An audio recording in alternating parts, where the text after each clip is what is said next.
Ladies and gentlemen, you are tuned into Blue Please right here on cynicalbrits.com. Yes, you are. With myself, Total Biscuit. We're talking about 4.2 now. I was actually reading this amusing Rage comic. They've started using Rage comics to teach simple tasks. For instance, I had no idea how acupuncture worked. I now do, thanks to Rage comics. I have no idea if this is actually accurate, but it's kind of neat nonetheless. It's like, I suppose that makes sense. I don't know whether I should actually trust r/foo in order to teach me science, but I would like to believe this is how it works. And I will not believe anything else. I refuse! Unless you prove otherwise. Yes, it's a pretty awesome comic. I like that. Why can I not see anything? Because it's a radio show and it has been for the last 6 years and it's written on the page and you're a dumbass if you think otherwise.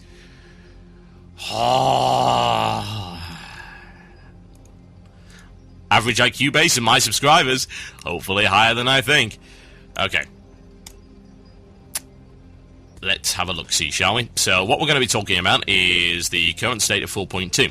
Now, to me, this is a lot of positive stuff, and you're going to see a lot of this on Azeroth Daily as well. So, this is kind of a precursor to Azeroth Daily. If you're listening live, and if you listen to the podcast, you probably already know about this. And this is the fact that they're actually dumping a ton, and I do mean a ton of information out about what's going to be in 4.2, and it's actually real previews as well. I mean, they've put out, 2 videos already, and that was a day after the release of 4.1, which I think was an act in order to reassure people that actually there would be good content following it up, and I'm okay with that. I think that's a great idea. We've got stuff like the Firelands in terms of its daily hub. We've got a legendary engagement, which is all about the legendary staff, and we've also got daily quest hubs in the Molten Front and the Regrowth of Hydril, as they're called. So, we know pretty much most of the names of the bosses in the Firelands. Obviously, we already knew about Ragnaros, and a lot of people had figured out that Staghelm was going to be one of them. What they didn't know was the fact that he's actually a major domo now, so that's pretty cool. And there's a bunch of other stuff as well, like there's going to be some kind of fire spider, there's a flame walker in there that looks like he's trying to charge his laser by the looks of it. Having a look at this screenshot right there, it's kind of scary, really. I'm going to put this out on the IRC channel so people can actually see it. Let's have a look at that, folks. Have a look at what I've just linked. And you'll just see it. It's like, I'm charging my laser! And stop that. Stop it at once. So, that's a lot of information, and what I would divine from this, and I haven't watched the BlizzCast yet, by the way, I haven't had the chance, that'll probably give me a lot more cool information. I'll probably discuss that in the next week's show. What I'm divining from this is that this is probably going to be one of the most story-driven patches we've ever seen. Now, the question is, what is it compared to? I mean, if we have a look at, say, vanilla content, Blackwing Lair patch, pretty much no story there whatsoever. Molten Core patch, pretty much no story there whatsoever. The pre-quests and things for that were bare minimum. You learned very little about the Molten Core by going through the pre-quest for it. You learned a bit more about Elixir, I would say, but not a hugely story-driven set of quests. Blackwing Lair, meh. I think probably the most story-driven things they did were Naxxramas and Anchorage in vanilla, and I don't know how much you really learned about Anchorage, honestly, from the pre-quests and things like that. I don't think they were really all that effective in telling the story. I think the only thing people really learned about Anchorage is that apparently they need an awful lot of goddamn Peace Bloom to open that door. Well, that doesn't make any sense. We're going to make a giant freaking key out of Peace Bloom? I have no idea. Not a sodding clue.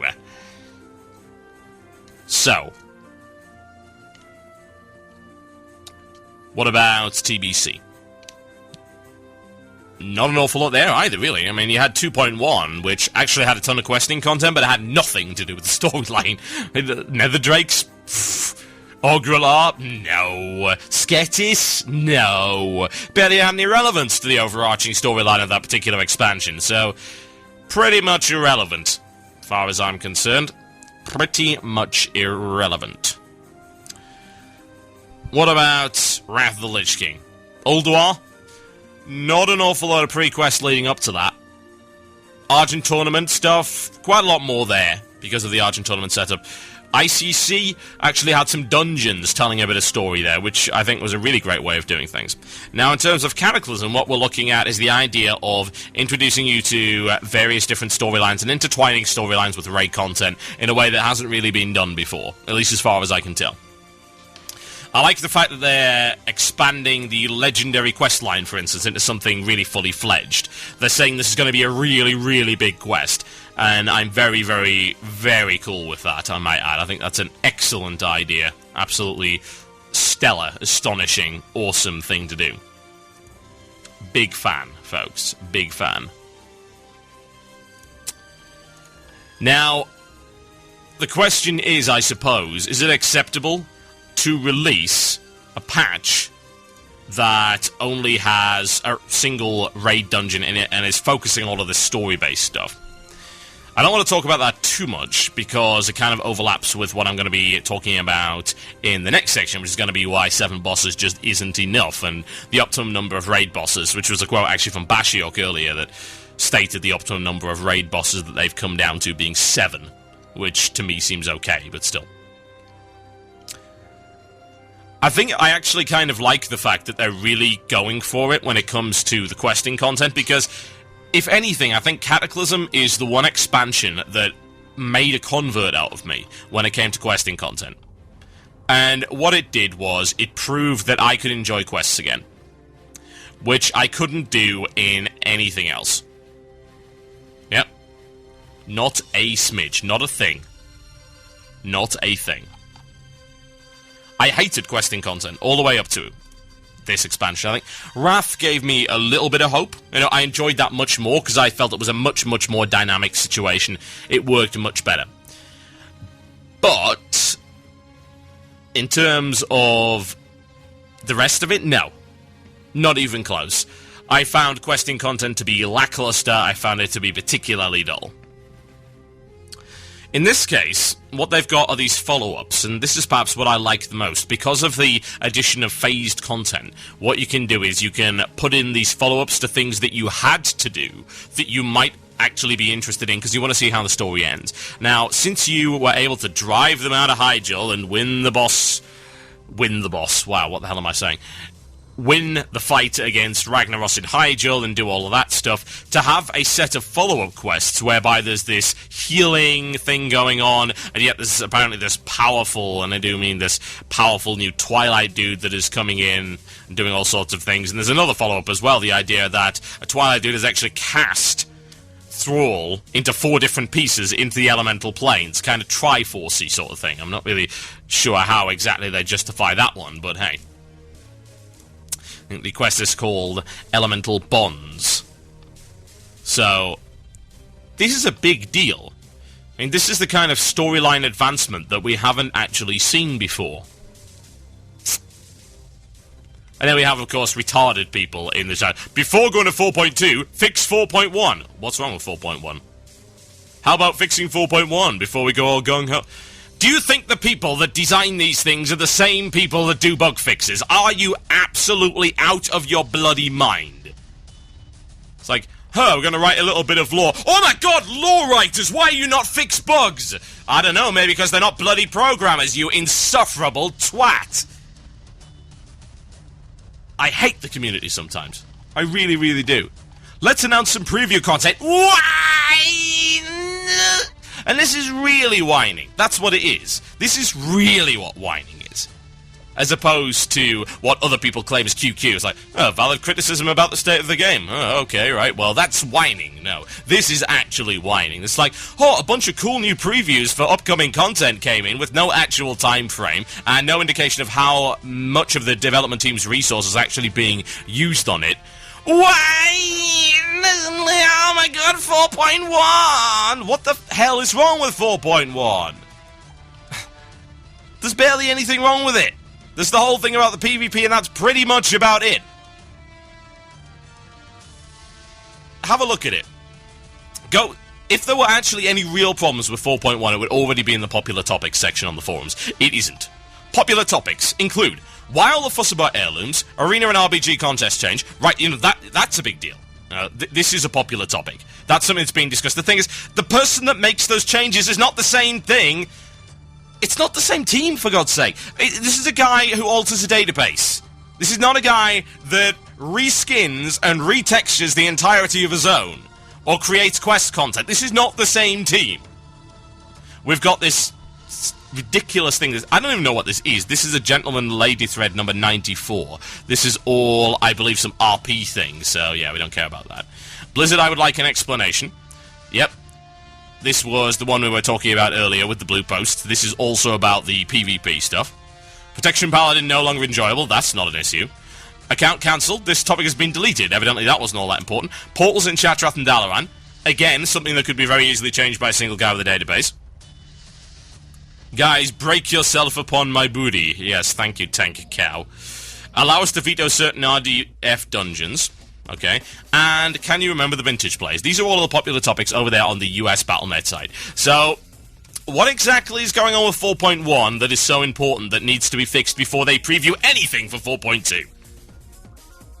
That would be pretty much nothing, wouldn't it? Yeah. I'm having a look at 4.1 and known issues and bug reports. How to report issues. Known issues. Using DirectX 11 with some NVIDIA drivers can cause the screen to change color. Goblins won't get their public channels on Lost Isles. The mouse cursor is displaying as a black square while moving some frames if running DirectX 11. General issues. Creatures that fly on a path will sometimes go into their standing animation while flying. Oh my god. Fix 4.1. Whine! That is the real definition of whining. That is just complaining. It's like, you may not start any patch 4.2 development of any description until you have fixed the fact that creatures that fly on a path will sometimes go into their standing animation while flying. Whine! That actually hurts my throat, man. It burns. It's like speaking some kind of demonic tongue. It's terrible. Absolutely awful idea. I mean, why? Why under any circumstances would you care about these things? Please explain. When I see a preview like this for 4.2, it doesn't exactly melt my cynical heart. But it does make me think, they're actually developing a patch that's got a real reasonable amount of content for a lot of different people, aren't they? You know, considering the amount of people that the questing content appealed to in Cataclysm. Me, a jaded raider, like the questing content in Cataclysm. Do you know how hard that is? Do you know what kind of a miracle has been accomplished there by Blizzard? Seriously. It's like selling ice to Eskimos. That's what they actually managed to do. That's scary. Now, of course, people are saying, oh, well, what about the server instability issues? Once again, the technical team managing the servers has nothing to do with designing quests. So don't come up with that nonsense, thank you very much. God, why do people not understand this? Do they think that everybody hired by Blizzard is some multi-talented genius that can fix servers and code quests and design new classes and make concept art and record voice acting and compose epic bloody symphonies for new zones? Are you serious? Yes, I'm sorry, sir. I'm afraid that we're hiring you for the R position, but we also require you to know several different programming languages and the ability to maintain a large database. Oh, and also you need to get involved in the GM duties. What? No. You silly, silly people. Don't be dumb. For God's sake, celebrate the fact that they're actually showing some worthwhile content by the looks of it that might actually appeal to a large number of people. I'll probably do this stuff. It's alright. It looks pretty good. I like the fact they're tying it into the raid dungeon. I like the fact that there's daily quest hubs. I mean, bear in mind, the patch that I celebrated the most, which was patch 2.1, actually had 3 daily quest hubs in it. And I liked that content. I thought that was good content that appealed to a large number of people. So I am totally, completely okay about this. What I'm not okay with is the fact that there's only one raid dungeon. But once again, these are not the same people. The people that design raid encounters are not the same people that design these quests and do the art assets and things like that. So I don't know how the resources are allocated, but I'm not going to blame those guys for maybe not putting out enough raid content. I'm going to blame them with design philosophy for this. and we'll talk about that design philosophy after the break. You are watching... No, you're not. Trollolol. You are listening to Blue Please right here on CynicalBrit.com. We'll be right back after this to talk about whether or not 7 bosses is really enough for 6 months. We'll find out. In the meantime, I shall play some music, as has been known to happen every now and again on this particular show. I think some Nocturnal Rites is what we'll be looking at right here. I'm going to call this Our Wasted Days. Be right back after this. Enjoy.